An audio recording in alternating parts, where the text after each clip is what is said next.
This is Mrs. Paterra, and I'm reporting to you live from the actual habitat of a teenager and her dad. Today we will take a look at the generation gap and compare and contrast communication methods among the 21st century, late 20th century, and early 20th century. The question that we will be left with tonight is, can children still speak effectively in today's digital world? In schools today, students are being taught how to write effectively, constructing essays and open-ended question responses. Students must meet high standards on presenting information through written documents and visual presentations, but not much emphasis is being placed on giving an oral presentation. Let's explore the communication habits of the typical teenage girl from the 21st century. We are entering her lair now. She is picking up her phone and about to call one of her friends. Wait, she's not talking to the person on the other end. We cannot hear a conversation. The written method. She is texting on her phone to Mr. A. When the other person looks at his phone, he will see the text and have time to construct a response. Both parties will be able to edit the conversation before publishing. If the parties wish, photos can be attached for more clarification of what is going on. She puts the phone down on her lap to wait for a response. Whoa! Now that's multitasking in the 21st century. A silent motion picture method. She just instant messaged Miss B from Alabama on Facebook Messenger with pictures and words. The person will receive the message instantly as long as she is logged on and using Facebook Messenger. Photos can be embedded in the conversation, and again, editing can be done to the written portion before sending the message. And yet, another strategy built from teenage angst. A video chat is arriving from Mr. C on Skype. This live method of communication includes live video so that you can see the person with whom you're speaking, and written confirmation if you do not want anyone else, i.e. mom, to hear what is being said.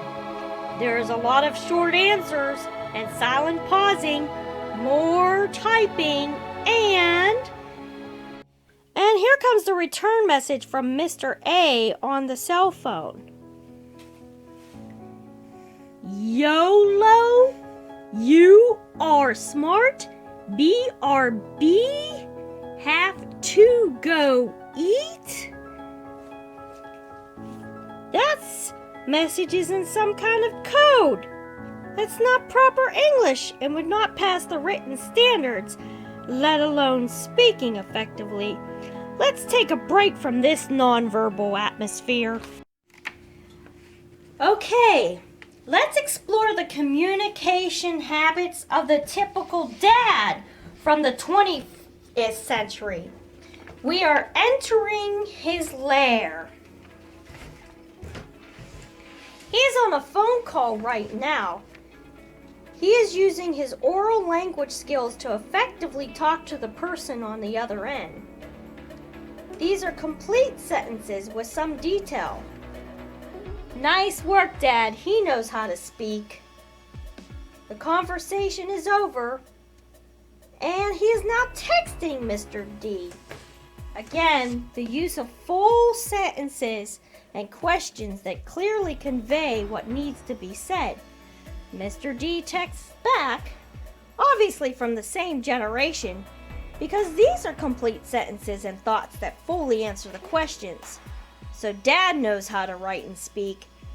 Dad, what were you expected to communicate in school? Well, we were expected to talk, we were expected to write, we were expected to listen. Did you have to present visual works, write, and speak? Yes, we did. Did you have computers or other digital technology in school? No digital technology. What do you think about the 21st century generation and the ability to effectively communicate? They're lazy and cannot talk. Thank you very much, Dad. We will check on the teenager and see if there is any verbal communication happening yet. We're in luck. She's receiving a phone call from Nana. Nana is from the early 20th century. Nana is speaking and talking in complete sentences and asking questions. There are those infamous short answers and disconnected thoughts as the teenage girl still multitasking by putting Nana on speakerphone while she IMs Mr. B on Facebook Messenger and texts back Mr. A.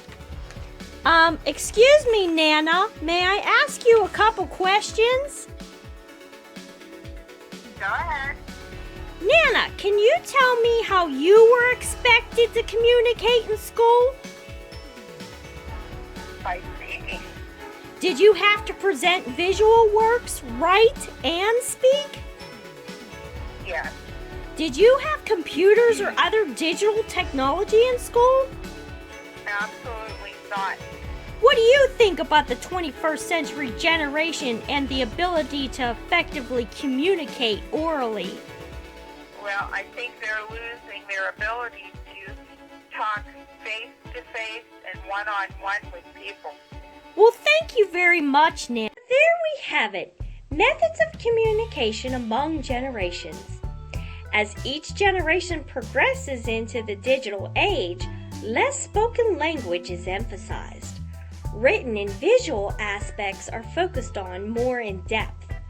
And we are still pondering, has the teenage generation lost their ability to have a complete live conversation?